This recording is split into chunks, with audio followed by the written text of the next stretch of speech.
Every time you get introduced, it will be Lauren Scruggs, Olympic silver medalist.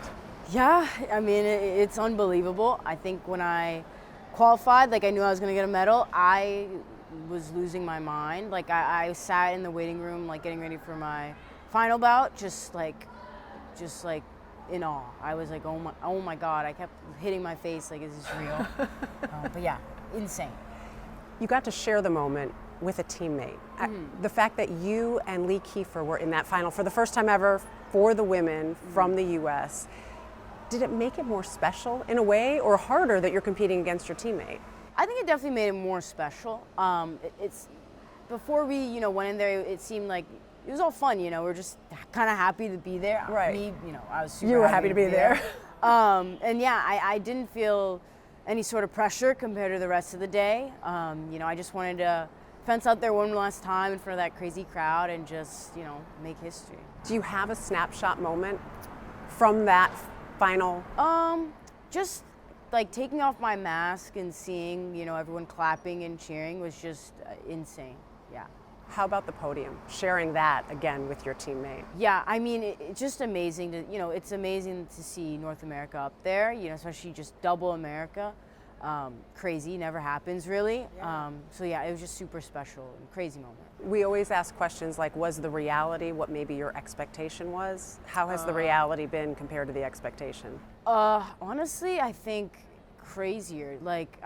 I can't wrap my mind around it. Maybe it's just too soon, but yeah, I'm just gonna be an Olympian, silver medalist from now on. That's crazy. Forever. It feels like you owe your brother a little bit. Maybe not for the medal, but for getting you into fencing. For sure. If it wasn't for him in Star Wars, which I probably made fun of him.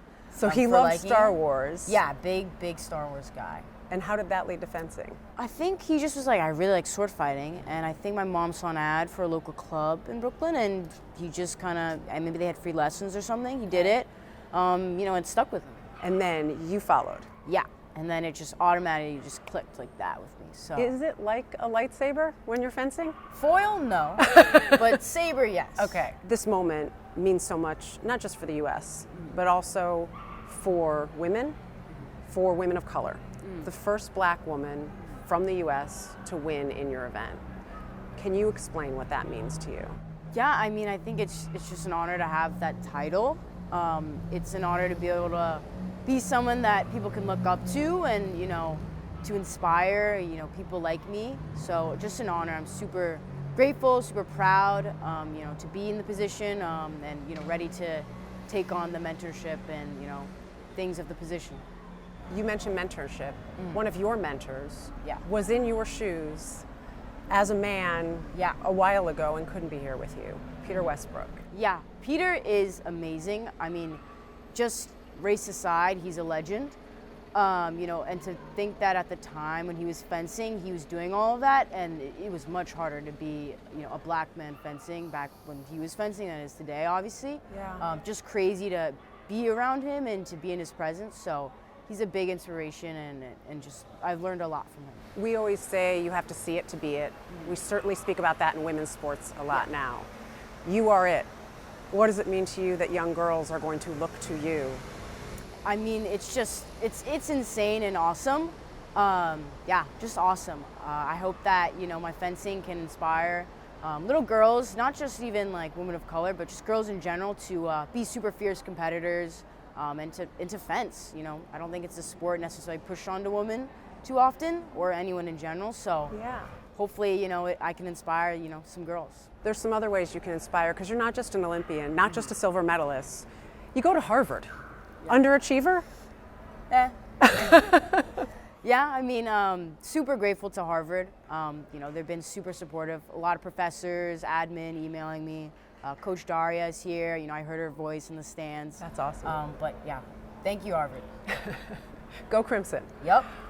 Some really quick questions before we let you go. First person you called or texted after you won? I didn't call anyone, actually. My family was on the stands, so first person I hugged was my girlfriend. She somehow made it down the stands first.